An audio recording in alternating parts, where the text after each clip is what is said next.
contains everyone. Or moving your small business from a garage to a gargantuan size, or from scrap to a skyscraper. It can be.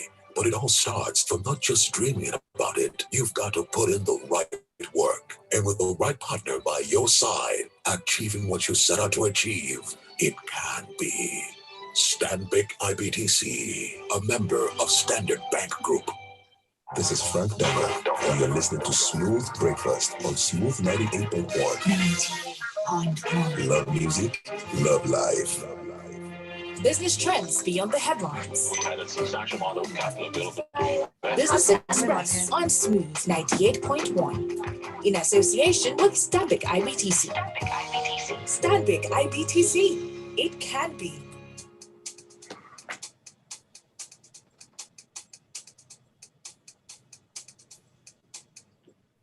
Smooth 98.1. Love music, love life. Thank you for staying tuned here. I'm Ayo Mairo-Ese. It's time for Business Express 981. And today we're going to be looking at fixed income review with Stanbic IBTC. Joining me, of course, is Rotus. Rotus, morning. How are you today? I'm fine. Apologies for yesterday. Web stuff, but good to be here. Good morning. Great to hear your voice loud and clear. All right. Also joining us is our guest from Stanbic IBTC. She's the head of money markets and fixed income trading global markets at Stanbic IBTC, Omobolaji Ode. Morning, Omobolaji. Hi, Ayo. Hi, Rotus. Nice to be here. Thank you for having me. Excellent. Now, for those who are listening to us or perhaps watching, you can go onto our YouTube channel to leave your message. For those who are watching on YouTube, you can search for Smooth 981 FM and the topic is Fixed Income Review with Stanbic IBTC. So if you search for either of that, you should find us. You can also use the live chat box to send in your message. Or if you're listening or perhaps not just watching on YouTube, you can still send a message to us via our WhatsApp platform. WhatsApp is 0809 444 0981. And just to let us know even before the conversation starts, that if at any point in time you feel like you have a question that you want to take a bit further or directly to Stanbic IBTC, you can easily simply email call me at stanbicibtc.com. Thank you so much, Aya. Omobolaji, yeah. So help us out. What exactly, do you of money markets, trading, and global markets, and so on? Okay, so basically, we're in charge of trading proprietary for the bank. So we're in charge of investing the bank's assets and putting it to good use, and basically giving the bank good return on the assets that we've been placed in charge of, basically. So I'm in charge of fixed income and money markets in the sense that we go to the auctions on behalf of clients as well. So the primary market auctions, and we also trade in the secondary market as well. So that's basically what we do. Great stuff. So if you're listening and you want to have your money managed by Stanbic in the fixed income money markets, then again, that email, call me at stanbicibtc.com. So Omobolaji, how would you describe the, we're at the end of the year, practically, the interest rate environment, I guess, for fixed income and money markets? How would you describe what you've seen currently so far this year and so on? Okay, so currently I'd like to split the two. So the money market space right now, it's a bit bullish. We're seeing interest rates fall slightly. I would say 2 months ago, if you were going to invest in treasury bills, you probably would be getting an average yield of about 7% on the long end or slightly even higher.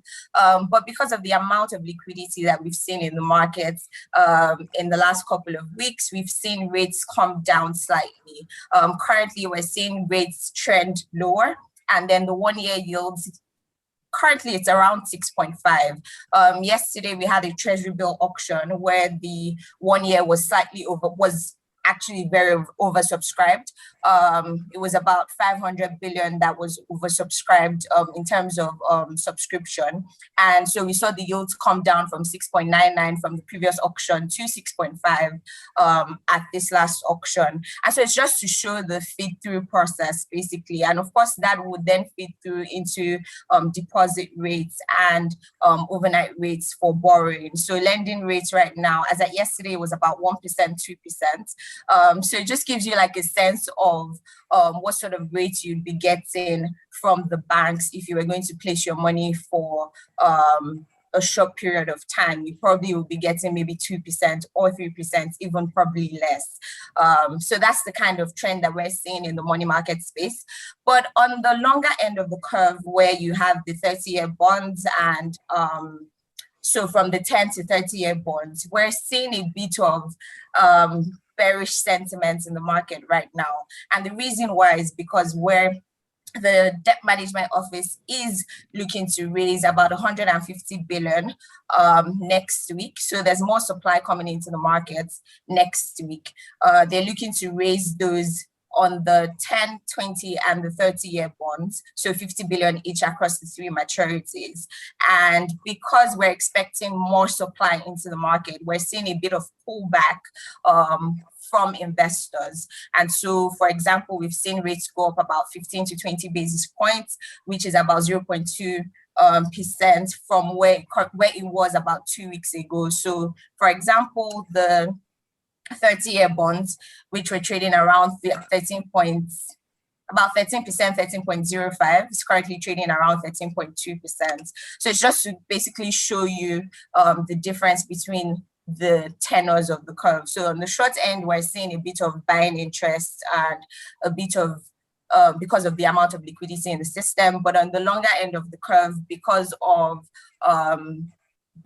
the amount of supply that's coming into the market, we've started to see bearish sentiments trickle into the market.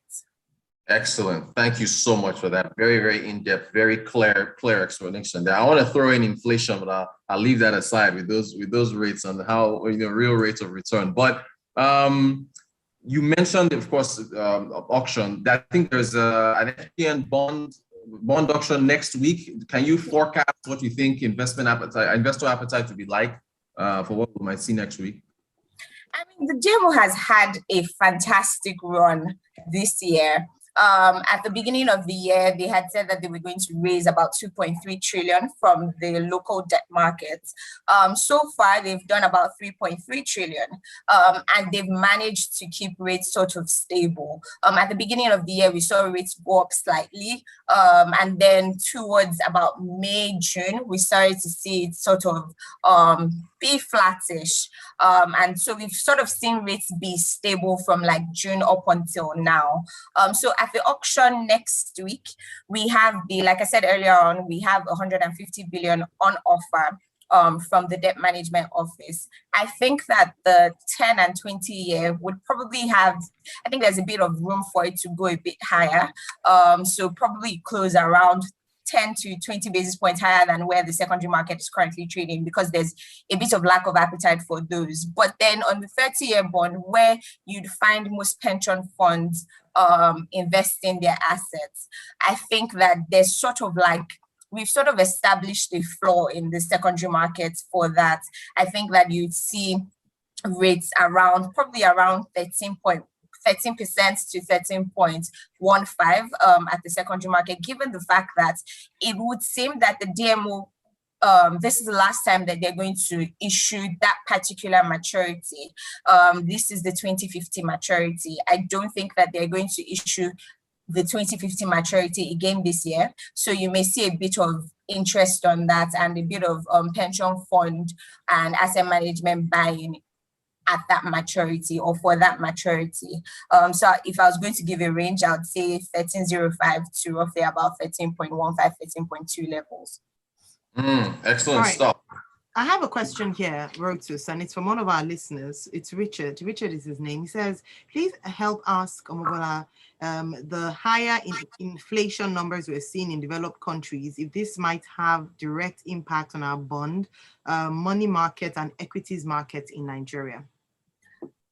Well, thank you for that question. I would say that ordinarily, yes, it should have impact on the kind of rates that you see. So, for example, we're seeing the Fed pull out, and then we're starting to see rates go up. And then there are questions about like higher inflation rates in developed countries. So obviously what you expect is if rates are going up in safe havens, then you'd expect that there will be higher rates for more riskier assets such as Nigeria and other emerging markets or underdeveloped countries, basically. So basically the regular feed through is you'd expect that you see higher interest rates based on rates going up in developed markets and in quote unquote safe havens. But then all of that is all dependent on the amount of foreign investments that you have in the country. And as at now, we don't have as much, we're not as exposed as we used to be in the bond market. So that feed through might not be as direct as it would usually be. All right. I hope that answers the question.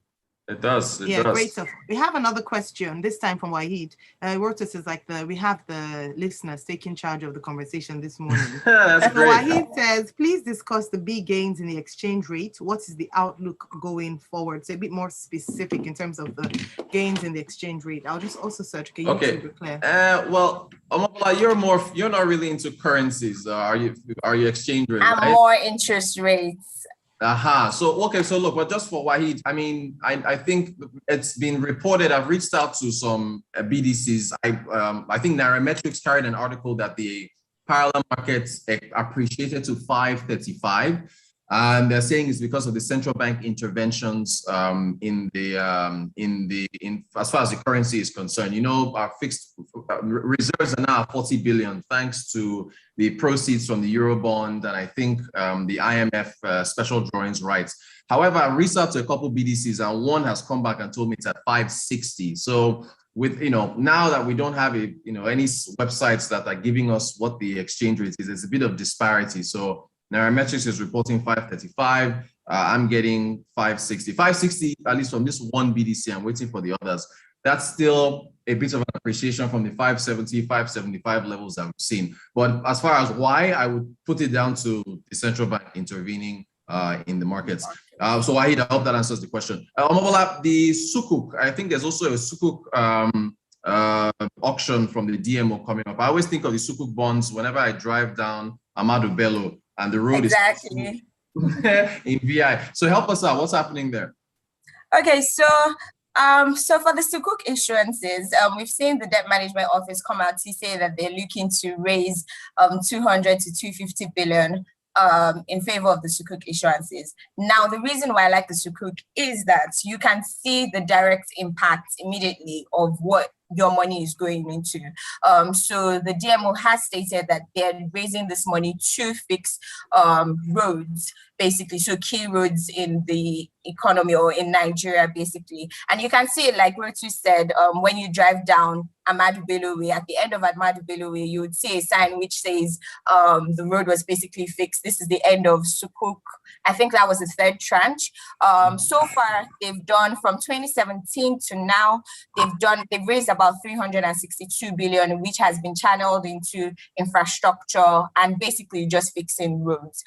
This time around, they've stated that they're looking to do 200 to 250 billion. It's usually oversubscribed every time they bring it out for the offer subscription, basically. And the reason why is there are not a lot of alternative investments as such. Most times you have the regular bonds, the FGM bonds, and then the treasury bills, and then you have the equity space as well. But then the Sukuk is channeled into the major difference between the Sukuk and the regular bonds is that the Sukuk must be used for what exactly it is raised for, and it must be ethical, as against the regular bonds, which would only be used, which can be used for anything legal, basically. So we don't have the government hasn't come out with rate expectations, because usually when they put out the subscription offer, they have the rates there. So the last one came out at, I think, 11.2. The first one was, I think, 16.47. The second one was about 15.74. And so we've seen the rates basically come down. The last one was at 11.2. I think that if we go by the trend, they usually do the 7-year issuance. I think that if we go by that trend and they do a 7-year, usually they'll do like a 50 basis point premium on top of what the benchmark is currently. The benchmark is the 2028 bond. And I would say if you're going to put a premium on that, maybe about 12 to 12.5%. So that's sort of what we should be expecting the rates to be at the next auction. But fingers crossed, we're not exactly sure when the auction will be, but we're sure that it will be before the end of the year, and I expect it to be oversubscribed as usual. Great stuff. All right. Thank you very much. Fantastic. Thank you so much, Mobola. It's been a great conversation as expected from you this morning. And thanks to Rotus. Again, to all our listeners, if you have questions that perhaps were not answered, or you have more inquiries around fixed income and other opportunities, please call me at stanbicibtc.com. All right, then we'll be closing the curtain on today's show. However, don't forget to join us again tomorrow morning, and tomorrow we'll be talking tech for Business Express 981. The show continues. That's breakfast show, the Smooth Breakfast Show with myself and Valentine. And at 7:30, we'll come here with some of our analysts to discuss today's national news headline stories. Do stay tuned. Trends beyond the headlines. Thank you, Omobola. Business Express. Have a lovely day. Thank you. You too.